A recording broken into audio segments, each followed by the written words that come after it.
मैं कह रहा हूं कि मैं अंबेडकर परिवार की तरफ से 50 लाख रुपया देता हूं सीएम योगी को, इस्तीफा दे दो। यूपी में राम राज्य आ गया है और सही मामले में आप देखे जाओ तो ये ही राम राज्य की शुरुआत है, जहां पर शूद्रों को इसी तरह से मारा जाएगा। जिन मंदिरों में आप जा रहे हो वो लोग आप लोगों को शूद्र मानते हैं और शूद्र के साथ इसी तरह से व्यवहार होना चाहिए, ये इनके धर्म ग्रंथ कहते हैं और उसी के ऊपर ये काम हो रहा है। गाय के काटने पर करनी सेना हो, ये बाकी के गोरक्षक हो, ये इतना बवाल करते हैं। आप जिंदा इंसान को मारा गया है, अब कहाँ है ये करनी सेना? जब परिवार कह रहा है कि हमारे परिवार के लोग आने वाले हैं, सुबह आने वाले हैं, तो इनको इतनी घाई क्या है? ऐसा क्या वो डेड बॉडी चीख चीख के क्या बताने वाली थी? यानी हाथरस का डीएम, हाथरस का सीपी एक डेड बॉडी से डर रहे हैं। ऐसा वो लाश क्या बताने वाली थी जिसको रात को ही जला दिया गया? एक लाश से डरते हो? इतनी घबराहट क्यों है यूपी पुलिस में कि वो एक लाश से भी डरने लग गई है? और इसलिए ये लाश चीख चीख कर दूसरे दिन बताने वाली थी कि इसके ऊपर गैंग रेप हुआ है। अगर इसका पोस्टमार्टम फिर से किया गया होता तो इस घटना का सबसे इंपॉर्टेंट जो सबूत है उसी को मिटा दिया है। कल को अगर बहुजन समाज के आंदोलन के वजह से अगर इस बच्ची का फिर से पोस्टमार्टम करने की मांग होती, न्यूट्रल और जो नॉन बीजेपी के लोग हैं, डॉक्टर्स हो, हॉस्पिटल हो, वहां से बीजेपी शासित हॉस्पिटल से नहीं, न्यूट्रल हॉस्पिटल से अगर हम लोग मांग करते तो इस बच्ची का रेप, गैंग रेप हुआ है ये सिद्ध हो जाता। और इसलिए ये सिद्ध ना हो इसलिए एसपी ने, डीवाईएसपी ने, वहां के डीएम ने इस सबूत को ही मिटा दिया है। इस सबूत को मिटा दिया। इन्होंने रात को चोरी छुपे वहां जाके इस बॉडी को जला दिया है। सबसे महत्वपूर्ण एविडेंस इन्होंने मिटाया है और इसलिए इनको सह आरोपी किया जाए। और ये लोग जो कह रहे हैं कि आज यूपी में देख रहे हैं हम लोग कि किस तरह से घटनाएं हो रही है, जैसे अभी बलरामपुर में भी मुझे आपने बताया कि वहां पर भी इसी तरह की घटना घटित हुई है। तो सबसे पहले तो उत्तर प्रदेश के सीएम का इस्तीफा लेना चाहिए और यहां पर उत्तर प्रदेश में राष्ट्रपति शासन लागू करने की भूमिका मेरी है। मैंने उस तरह का मेमोरेंडम प्रेसिडेंट के लिए तैयार किया हुआ है। हमें 15 दिन के बाद का समय मिला हुआ है, लेकिन उससे पहले हम लोग ऑनलाइन ईमेल से हम उनको ये मेमोरेंडम कल भेज रहे हैं जिसमें ये सारी मांगे हैं। पहली मांग आज उन्होंने कहा है कि 25 लाख रुपए फैमिली को देते हैं।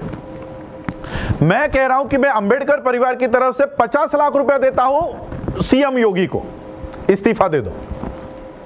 50 लाख रुपया मैं देता हूं, सीएम योगी ने सीएम पद का इस्तीफा देना चाहिए। हमको तुम्हारे 25 लाख रुपए नहीं चाहिए। आपकी नौकरी नहीं चाहिए, आपका घर नहीं चाहिए। हमारे परिवार को, हमारे समाज को हम संभालने के लिए सक्षम है। पूरा देश नहीं, पूरे वर्ल्ड से लोग हमारे इस एक परिवार को संभाल सकते हैं। हमको इनके दया के ऊपर नहीं जीना है। हमारी जो मांगे है वो मांगे पूरी करो। पहली कि यहाँ पर स्पेशल कोर्ट का नियोजन होना चाहिए, स्पेशल कोर्ट बैठना चाहिए, यहाँ के सीएम का इस्तीफा होना चाहिए। इस तरह की हम लोगों ने वहां पर मांगे रखी है। ये सारा है और ये जो पुलिस प्रशासन है इनको पार्टी बनाया जाए, सह आरोपी बनाया जाए। कहाँ है इनका गोरक्षक? एक गाय मरती है तो पूरे देश में आप लोग बवाल करते हो। कहाँ है ये करनी सेना और ये बजरंग दल, गोरक्षक, ये सारे जो आरएसएस के अलग अलग विंग्स है, आरएसएस का हिंदुओं से कोई लेना देना नहीं है। इनको जो ब्राह्मणों का जो राज हुआ करता था ये वापस लाने के लिए हमारे लोगों का इस्तेमाल कर रहे हैं, उनको हिंदू बनाते हैं। क्या वाल्मीकि समाज, आप लोग हिंदू बोलते हो ना उनको, आपके देवी देवताओं को वो पूजते हैं, आपके मंदिरों को पैसा देते हैं, तो कहां है हिंदुओं की संगठना? कहां गई हिंदुओं की हिंदू महासभा? कहां है मोहन भागवत जो हिंदुओं का रहबर होने की बातें करता है? कहां है हिंदू राष्ट्र का संकल्पना रखने वाला नरेंद्र मोदी? कहां है हिंदुओं का सीएम? हिंदू के ऊपर हुआ है बलात्कार, तो हिंदू के ऊपर बलात्कार हुआ है तो हिंदुओं की पार्टी, हिंदुओं के संगठन कहां है? वाल्मीकि समाज को आज पता लग जाना चाहिए कि वो हिंदू नहीं है। ये सिर्फ उनको वोट लेने के लिए उनको हिंदू बनाया गया है। वो शूद्र है और शूद्रों को इस वर्ण व्यवस्था में कोई अधिकार नहीं है। आपके बच्चे पढ़ेंगे, आपकी बेटियां नौकरी करेंगी, तो उनको इसी तरह से उनका रेप होगा, उनकी शिक्षा बंद होगी। ये मैसेज दे रहे हैं इस घटनाओं से। इसके पीछे मैसेज है। मैंने तभी कहा आपको, अगर किसी को खून करना है तो वो गोली मारेगा, चाकू घुसड़ेगा, लेकिन ये खून करने की इनकी मंशा नहीं है। ये मैसेज देना चाह रहे हैं समाज को, इस देश के लोगों को मैसेज है इस बलात्कार से। और इसलिए ये हम लोगों को समय पर समझ जाना चाहिए और वाल्मीकि समाज को समझ जाना चाहिए कि जिनके देवी देवताओं को ये पूजते आ रहे हैं, उनके लोग आज इस वाल्मीकि समाज के पीछे क्यों खड़े नहीं हैं। अनुसूचित जाति के जो लोग हैं, उनके ऊपर ये घटनाएं अभी बढ़ती हुई दिखाई दे रही है। ये एक संकेत है कि ये फिर से उसी 2500 सालों पहले की व्यवस्था फिर से एस्टैब्लिश करवाना चाहते हैं।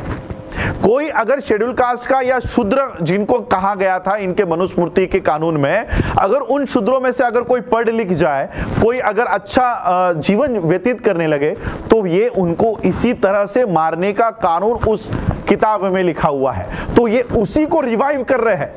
ये रिवाइव ऑफ मनुस्मृति चल रहा है इस देश में, रिवाइवल ऑफ मनुस्मृति चल रहा है। और अगर मनुस्मृति को जिंदा होना है तो संविधान को मरना होगा, और इसलिए ये संविधान को रोज हत्या संसद से चल रही है। किसानों का कानून बनाया गया, संविधान की हत्या है। लेबर लॉ बनाए गए, संविधान की हत्या है। नीट लागू कर दिया गया, संविधान की हत्या है। राम राज्य में कहा गया है कि शूद्रों को पढ़ाई लिखाई करने का अधिकार नहीं होगा, और वही नीट कहता है कि आप 12वीं पास कैसे हो गए, इसके बाद हमारी नीट परीक्षा देनी होगी, इसमें पास हो गए तो ही आगे की पढ़ाई होगी। यह मनुस्मृति का कानून है। बीजेपी की नेता कंगना आप चुप क्यों है? जहां पर बीजेपी की शासन नहीं है, वहां पर आकर बीजेपी की ये नेता कंगना वहां पर आकर बीजेपी को बढ़ावा देने के काम कर रही है। तो यहां पर बीजेपी का शासन है, वहां पर लोकतंत्र की हत्या नहीं हो रही। जिन मंदिरों में आप जा रहे हो, वो लोग आप लोगों को शूद्र मानते हैं, और शूद्र के साथ इसी तरह से व्यवहार होना चाहिए, ये इनके धर्म ग्रंथ कहते हैं, और उसी के ऊपर ये काम हो रहा है। तो यहां पर पुलिस इतना बड़ा खेल खेल रही है, इतना बड़ा झूठ छुपाने का कोशिश कर रही है। इनके ऊपर सीबीआई जांच क्यों नहीं बिठा रहे हो? स्पेशल इन्वेस्टिगेशन टीम किसको दे रहे हो? होम मिनिस्टर को। होम मिनिस्टर को उसमें चेयरमैन बना रहे हो। अरे देश के होम मिनिस्टर पे जब कानून के केसेस चल रहे थे तो जजेस को मरवा दिया गया है इस देश में। मुंबई हाई कोर्ट के जस्टिस लोया की डेथ कैसे हो गई, खुलवाओ जरा इसका सारा रिपोर्ट। तो ऐसे लोगों को आप, होम मिनिस्टर को आप एसआईटी के ऊपर बिठाओगे, क्या न्याय मिलेगा हम लोगों को? हम लोगों को स्पेशल इन्वेस्टिगेशन के टीम के माध्यम से कोई न्याय नहीं मिलेगा। सीबीआई जांच करवाओ इसके लिए। आप लोग उस पीड़ित को इस तरह से आप लोग ये सेट करना चाहते हो, एक उदाहरण सेट करना चाहते हो कि इस तरह से आप सवर्णों का वहां पर पुलिस थाने पे मोर्चा चला गया, तो दूसरे ही दिन एसपी ने ये सारी कार्रवाई शुरू की है। सवर्णों का मोर्चा आता है, ठाकुरों का मोर्चा आता है, तो आप उसको संज्ञान में लेकर हमारे बच्चों को जला रहे हो। सबसे पहली मांग तो यह है कि इन लोगों को सह आरोपी बनाया जाए। इन्होंने सबसे मुख्य एविडेंस इन लोगों ने नष्ट किया है, एसपी ने नष्ट किया है। इसको मीडिया बोलना ही नहीं चाहिए, इसको मोदिया बोलना चाहिए। ये मीडिया है ही नहीं, ये सिर्फ मोदी और मोदी का ही इशारे के ऊपर काम करता है। ये मीडिया है ही नहीं। ये सारे जो बैठे हुए हैं ना एंकर्स, जो हाथ ऊपर करके बाहें ऊपर करके धमकी देते, ये आरएसएस के गुंडे हैं।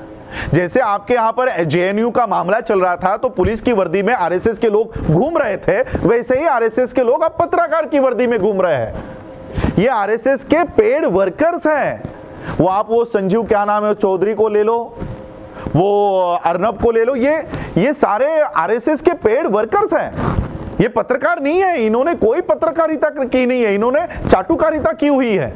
क्योंकि प्रधानमंत्री से तो कुछ होने नहीं वाला। ट्रैक्टर जल जाता है तो वो बंदा टीवी पर आकर कहता है कि ट्रैक्टर जल गया तो दुख होता है इस देश के प्रधानमंत्री को। बच्ची को जलाया जाता है तो एक शब्द नहीं निकलता इस देश के प्रधानमंत्री से। ये कैसा प्रधानमंत्री इस देश के लोगों ने चुना है? ये कैसा प्रधानमंत्री है? मोरों को नचवाने के लिए इसके पास समय है, लेकिन इस देश में बच्चे को दिन दहाड़े उसकी गैंग रेप होती है, उसको जलाया जा रहा है, पुलिसों के माध्यम से जलाया जा रहा है, उसके ऊपर प्रधानमंत्री संज्ञान नहीं ले रहे। महाराष्ट्र में इन लोगों को डर लगता है। अब यूपी में क्या हो रहा है? फिर यूपी में राम राज्य आ गया है, और सही मामले में आप देखे जाओ तो ये ही राम राज्य की शुरुआत है, जहां पर शूद्रों को इसी तरह से मारा जाएगा। यह है असली राम राज्य। क्या ये राम राज्य लाने की कोशिश बीजेपी कर रही है? ये हमको बताना चाह रहे हैं कि आप पढ़ लिख जाओगे, आप अगर बढ़ना चाहोगे तो इसी तरह से आप लोगों को मारेंगे। ये कोई मर्डर या रेप का किस्सा नहीं है। अगर किसी को रेप करना होता तो वो किसी की जबान नहीं काटता, किसी की रीढ़ की हड्डी नहीं तोड़ता, गले की हड्डी नहीं तोड़ता। किसी को खून करना होता तो चाकू से वो उसका खून कर देता, गोली डाल देता। लेकिन इस तरह का कृत्य करके ये इस देश के शेड्यूल कास्ट के लोगों को, शूद्रों को, ओबीसी को ये बताना चाहते हैं कि राम राज्य जब आएगा तब शूद्रों की इसी तरह से अवस्था इस देश में होगी। संसद कोई कानून बनाता है तो कोई आवाज नहीं उठा रहा, आवाज देश के लोगों को उठानी पड़ रही है। और इसलिए इस देश के लोगों को सक्षम विपक्ष की जरूरत है। जो कांग्रेस और बाकी के जो लोग जो बैठे हैं नॉन बीजेपी के सीटों पे, ये देश का सक्षम विपक्ष नहीं हो सकता। हम लोगों को बाबा साहब के उस आइडियोलॉजी के ऊपर चलना होगा जिस आइडियोलॉजी पे बाबा साहब ने उनकी पार्टी का गठन किया था। आज ही के दिन रिपब्लिकन पार्टी ऑफ इंडिया का जो कॉन्सेप्ट बाबा साहब लेकर आए थे कि हम पहले मुसलमान है, पहले सिख है, पहले हिंदू है, पहले क्रिश्चियन है, पहले बौद्ध है, ये भावना नहीं चलेगी। हम पहले इस देश के नागरिक है। ये जज्बात कब हमारे दिलों में निर्माण होगा? क्यों मनीषा वाल्मीकि के हत्या होने पर क्यों अंबेडकर को आगे आना पड़ता है? क्यों इस देश का जोशी तिवारी त्रिपाठी आगे आकर बात नहीं करता? क्यों निर्भया के लोग जो जिस समय हाथ में कैंडल लेकर खड़े थे आज क्यों नहीं दिखाई देते? क्यों ये देश की बच्ची नहीं है? क्योंकि वो निचले तबके की है, इसलिए इस तरह का ट्रीटमेंट दिया जाता है। आज भी 2020 में भी तो कहां है आपकी नेशनलिटी? क्या नेशनलिटी, राष्ट्रीयत्व की भावना सिर्फ 2 ही दिन आएगी, 15 अगस्त को और इंडिया पाकिस्तान की मैच होगी तब? बाकी के दिन हम लोग राष्ट्रीय नहीं है, हम लोग नेशनलिस्ट नहीं है। तो ये नेशनलिटी की भावना बाबा साहब अंबेडकर जी इस देश के हर एक व्यक्ति में निर्माण करना चाहते थे। मैंने उस समय भी कहा था कि अगर इस देश के ब्राह्मणों के ऊपर भी अगर कोई अत्याचार होता है तो हम पहले आवाज उठाएंगे, और मैंने उठाई। हमने लंदन में जब मोर्चा किया तब संजीव भट्ट के लिए भी हम लोगों ने आवाज उठाई है। संजीव भट्ट, हमने नहीं देखा वो ब्राह्मण है क्या, शूद्र है या कौन है, लेकिन उसके ऊपर अन्याय हुआ है। एक आईपीएस ऑफिसर मोदी के ऊपर जब हलफनामा दायर करता है तो उनको जेल में, आज भी वो जेल में है। वो ब्राह्मण है इसलिए हम उनकी आवाज नहीं उठाएंगे। ये भावना हम लोगों को छोड़ देनी चाहिए। के लिए कल हम लोग हाथरस जाएंगे, परिवार से बात हुई है, उनके भाई से बात हुई है। और एक बात मैं और आपके माध्यम से, मीडिया के माध्यम से सभी लोगों को बताना चाहूंगा, ये अपने आप को वाल्मीकि, चमार, जाटव, ये जातियों से बाहर निकालो। जब तक वाल्मीकि बने रहोगे इस तरह का ठाकुर रेप करता रहेगा। जहां पर ये जातियों का आइडेंटिटी लेकर चलोगे, इस तरह के सब अन्याय अत्याचार होते रहेंगे। कितने दिन भारत बंद करके बताओगे? और कितने महीने हम लोगों को भारत बंद करके दिखाना है? कुछ भी हो जाए भारत बंद, भारत बंद। और भारत बंद में होता क्या है? हमारे बच्चों के ऊपर झूठे केसेस। कितने सालों तक हमारे बच्चों के ऊपर हम झूठे केसेस लगवाए। हम लोगों ने महाराष्ट्र में नामांतर का आंदोलन किया, 3 पीढ़ियां बर्बाद हुई, 3 पीढ़ियां। एक तरफ हम लोग कोर्ट के चक्कर लगाते रहे और मराठा समुदाय के लोग अब्जोपति बन गए। कंपेयर करके देखो, कंपेयर करके देखो, कब तक भारत बंद करवाएंगे हम लोग? अरे ये भारत बंद करवाने से अच्छा एक बार ये जातियों को बंद करवा दो। एक भारतीय होने के नाते अपने आप को एस्टैब्लिश करो। जहां से इन लोगों को फंडिंग आ रही है ना, ये इन मंदिरों में जाना बंद करवा दो। मैं वाल्मीकि समाज के लोगों को कहना चाहता हूं, जिन मंदिरों में आप जा रहे हो वो लोग आप लोगों को शूद्र मानते हैं और शूद्र के साथ इसी तरह से व्यवहार होना चाहिए, ये इनके धर्म ग्रंथ कहते हैं और उसी के ऊपर ये काम हो रहा है। और इसलिए ये सारा बंद करवा दो। बाबा साहब के सिर्फ फोटो को लेकर मत चलो, उनके विचारों को लेकर चलो। बाबा साहब को जब ये पता चला कि ये लोग हमको अधिकार देने को तैयार नहीं है, ऐसे धर्म को बाबा साहब ने लात मार दी थी। हम लोगों को वो देखना चाहिए। सिर्फ बाबा साहब का इस्तेमाल राजनीति के लिए वोट मांगने तक नहीं करो। बाबा साहब ने जिस कंक्लूजन को दिया है उसे भी तो एक्सेप्ट करो। सिर्फ इलेक्शन आती है तो बाबा साहब का फोटो हाथ में लेकर, पब्लिसिटी स्टंट के लिए बाबा साहब नहीं है। संविधान हाथ में पब्लिसिटी स्टंट के लिए नहीं है। उसमें क्या लिखा है, वो प्रोविजन क्या है, उसके ऊपर उंगली रखो। बाबा साहब अंबेडकर आज हमारे साथ नहीं है, लेकिन संविधान के माध्यम से आज भी हमको सेफगार्ड करके गए हैं, सुरक्षित करके गए हैं। उस सुरक्षित कवच को आप लोग देखो। आज मैं स्पेशल कोर्ट की मांग कर रहा हूं। ये लोग कह रहे हैं, मीडिया से मैंने देखा, सभी लोग कह रहे हैं कि फास्ट ट्रैक कोर्ट। हमको नहीं चाहिए फास्ट ट्रैक कोर्ट। हमको जल्दी जजमेंट नहीं चाहिए, हमको न्याय चाहिए। जल्दी जजमेंट आएगी, जल्दी न्याय नहीं मिलेगा। स्पेशल कोर्ट की प्रोविजन एट्रोसिटी एक्ट में है, स्पेशल कोर्ट वहां पर बैठना चाहिए। स्पेशल कोर्ट की प्रोविजन हो। सीएम, अगर आप महाराष्ट्र के कंगना का घर गिरा दिया जाता है तो आप कहते हो कि महाराष्ट्र में लोकतंत्र की हत्या हो गई है, वहां पर राष्ट्रपति शासन लागू होना चाहिए, तो यूपी में क्या हो रहा है? हमारी दूसरी मांग है कि यूपी में भी राष्ट्रपति शासन लागू होना चाहिए, वहां के सीएम को इस्तीफा देना चाहिए। ये मेरी प्रेसिडेंट की तरफ दूसरी मांग होगी। यूपी के सीएम को इस्तीफा देना चाहिए। हमको 25 लाख नहीं चाहिए, आपका इस्तीफा दे दो। आप इस्तीफा दे दो। आप आपके देश, आपके राज्य में हमारे लोगों को सुरक्षित नहीं रख पा रहे हो, आप ये कबूल करो और वहां से हट जाओ। राष्ट्रपति शासन लागू कर दो। महाराष्ट्र के लिए दूसरा न्याय, यूपी के लिए दूसरा न्याय। ऐसे कैसे? बीजेपी की नेता कंगना आप चुप क्यों है? जहां पर बीजेपी की शासन नहीं है वहां पर आकर बीजेपी की ये नेता कंगना वहां पर आकर बीजेपी को बढ़ावा देने के काम कर रही है, तो यहां पर बीजेपी का शासन है, वहां पर लोकतंत्र की हत्या नहीं हो रही। एक छोटा सा घर उसका गिर जाता है तो पूरा मीडिया दिन भर गिराता है, दिखाता है। वहां पर हमारे किसानों को मारा जा रहा है, पीटा जा रहा है, वहां पर एक मीडिया नहीं दिखा रहा। तो ये सारा हम लोग देख रहे हैं। देश का सिर्फ देश की गवर्नमेंट नहीं बिकी है, देश का विपक्ष भी बिक चुका है। और इसलिए इस देश को सक्षम ऐसे विपक्ष की जरूरत है। और आज मैं ये आप लोगों के सामने घोषणा करता हूं। आज ही के दिन बाबा साहब के रिपब्लिकन पार्टी ऑफ इंडिया की यहां से नींव रखी थी, इसी घर से नींव रखी थी।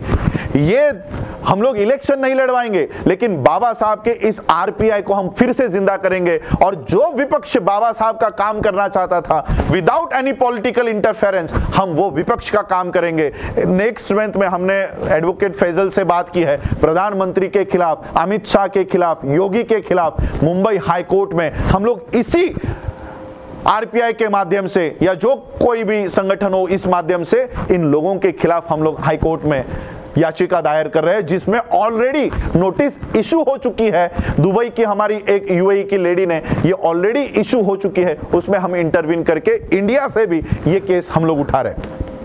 इस देश के प्रधानमंत्री को ऑलरेडी नोटिस इशू हो चुकी है, ये मीडिया कोई नहीं बता रहा। 2 दिन पहले मैं लाइव आकर मैंने बताया कि टाइम्स मैगजीन ने नरेंद्र मोदी के लिए क्या छापा है। देश के मीडिया क्या बता रहा है? टाइम्स मैगजीन में 100 इन्फ्लुएंशियल लोगों में मोदी का नाम है। किस वजह से है वो तो बताओ। भारत का लोकतंत्र खाई में गिराने की वजह से इनका नाम टाइम्स मैगजीन में आया है। टाइम्स मैगजीन ने उल्लेख किया है कि देश का, दुनिया का सबसे मजबूत लोकतंत्र इन्होंने खाई में गिरा दिया है। इस वजह से उनका नाम टाइम्स मैगजीन में, ये मीडिया नहीं बता रहा। और इसलिए इस देश के लोकतंत्र को बचाने के लिए सबसे जरूरी है इस देश का विपक्ष। और वो विपक्ष की भूमिका अगर इस देश का कांग्रेस नहीं निभा रहा तो इस देश के लोग निभाएंगे। और इन देश के लोगों को वो बाबा साहब के आरपीआई के तत्वों को बताने का काम भी हम लोग करेंगे। आज हम लोग यहाँ पर आए, कल परिवार से मिलेंगे। बुद्धिस्ट सोसाइटी ऑफ इंडिया के माध्यम से हम उनको जो आर्थिक मदद हम करना चाहते हैं वो वहाँ पर करेंगे। और बस इतना ही हमारा है, बाकी किसी पब्लिसिटी में और इसमें हम लोगों को इंटरेस्ट नहीं।